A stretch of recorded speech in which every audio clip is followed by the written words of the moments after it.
Chief of air staff और chief of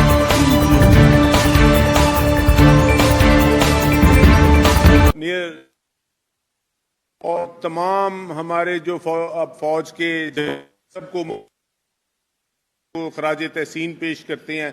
जिस तरह से ये जंग जो हमने बॉर्डर के पार लड़ी है, इसकी पहले मिसाल नहीं मिलती। पहले तो हम 2-3 दिन डिफेंसिव रही हमारी फौज, बाद में तो उन्होंने पूरी दुनिया को जवाब दे दिया जंगबंदी पर। तो हमारे एयर चीफ ने जब हुक्म, हमारे पायलट्स ने उनको 2 घंटे के अंदर अंदर उनके उसको, उन्होंने मोदी ने ट्रंप के पांव पकड़ लिए कि हमें माफी दिलवाई जाए। फिर पाक फौज ने, हमारे पाकिस्तान के हुक्मरानों ने सुलह पर आमादा हुए। अगर ये जंग और 2-4 घंटे रहती तो इंडिया को इससे भी ज्यादा भरपूर हमारी फौज देती। दूसरा, कल का जो इजलास था वो हमारा बड़ा अहम इजलास था। इसी पर रखा हुआ था कि हमने फौज को खराज तहसीन पेश करना है। तमाम स्पीकर साहब ने बिजनेस को खत्म किया, तो लेकिन हमारी हुकूमत ने इस इजलास को सीरियस नहीं लिया। इसमें ना वजीर आला आई, ना उनकी काबीना आई। उनकी काबीना में सिर्फ एक उनके वजीर आए, ज़ीशान भट्ट साहब। उन्होंने आकर, ख्वाजा ज़ीशान साहब, उन्होंने आकर कहा जी, उठकर जब हुकूमत की नुमाइंदगी की बारी आई तो उन्होंने कहा जी कि मैं स्पीकर साहब से गुजारिश करूंगा कि वो नीचे आकर एमपीए बनकर खिताब करें।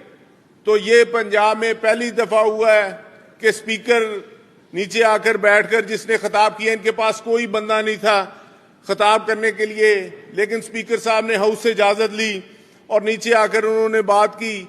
लेकिन इनकी सीरियसनेस आप देख लें कि मरियम नवाज कल लाहौर में थी तो वो नहीं आई, क्योंकि उनको अपनी अक्सबंदी जो वो उन्होंने 4-5 टिकटॉकर रखे हुए हैं, वही उनको फुर्सत नहीं मिलती कि वो इतना अहम इशू था, हमने सेलिब्रेट करना था कि वो एक दिन के लिए असम्बली में आ जाएं। वो पिछले साल 28 जून को असम्बली में आई थी, अब तक नहीं आई। अब वो अपने चचा को देखें, उन्होंने कौमी असम्बली में खिताब किया, उन्होंने फौज को खराज तहसीन पेश किया। अगर वो पेश इधर कर देती तो मोदी मेरा ख्याल उनसे नाराज नहीं होता, क्योंकि हमारे लाहौर के जितने एमपीएज हैं नून लीग के, दूसरे तीसरे, जब उनसे पूछा गया 2-3 दिन में कि ये जंग के हालात थे, डिफेंस में रह रहे हैं, उन्होंने कहा नहीं जी, हम तो सारे रायवंड शिफ्ट हो गए हैं। उन्होंने रायवंड को एक महफूज जगह समझा कि यहां पर इंडिया हमला मोदी नहीं कर सकता। तो ये भी हमारे लिए शर्म की बात है कि लोग रायवंड में इसलिए जाएं कि यहां पर हमला नहीं हो सकता। पाकिस्तानी कौम बड़ी बहादुर कौम है, ये किसी से नहीं डरते। हर जगह ये फिरते रहे बाजारों में, किसी को पता ही नहीं था जंग लगी हुई है। मैं उन शोहदा को जो उन्होंने मस्जिदों में बम गिराए, हमारे लोग शहीद हुए, खवातीन शहीद हुई, उनके लिए दुआ गो हूं कि शहादत का उनको रुतबा मिला, अल्लाह उनको जन्नतुल फरदौस में जगह अता फरमाए। और दूसरी जो इस गवर्नमेंट की बात थी, हमने 2 तारीख को रिक्वेजिशन जमा कराई थी इजलास के लिए, वो इजलास आज तक नहीं इन्होंने बुलाया, क्योंकि आपको पता था हमारा जो पहले इजलास पिछला था उसमें गंदम के बारे में बात हो रही थी। तो इनके एक वजीर इन्होंने स्पेशल असिस्टेंट खातून बनाई हुई थी, उसको जिम्मेदारी का पता नहीं है। एक लाहौर से एमपीए बनाए हुए थे मलिक साहब, उनको भी पता नहीं है। उनको पता नहीं है कि एकड़ में गंदम का बीज कितना, उनको इंचार्ज बना दिया।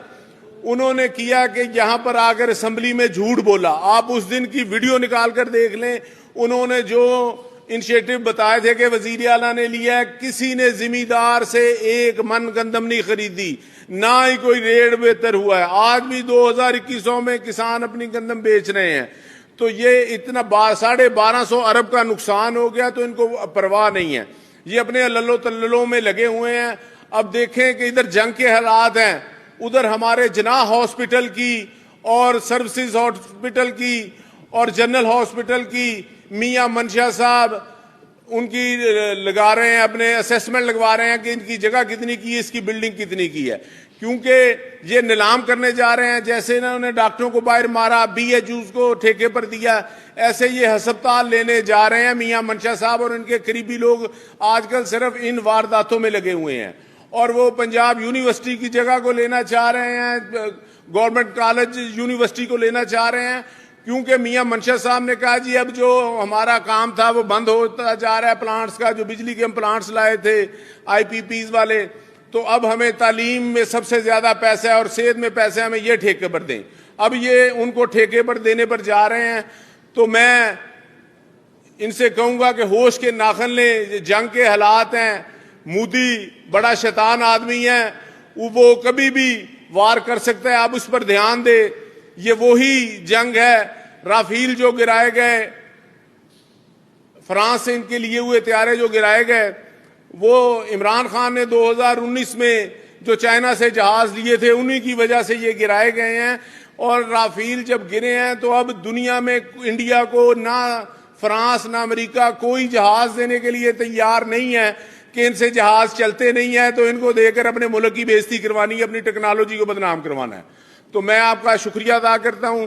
तो अब हम इजलास के बाद जो सूरत हाल हुई आपके सामने है, कल इन्होंने कितना अनसीरियस लिया, इनके 3-4 MPA से उनको भी नहीं पता था बात क्या करनी है, कैसे इसको हमने शुक्रिया अदा करना है, कैसे करना है। तो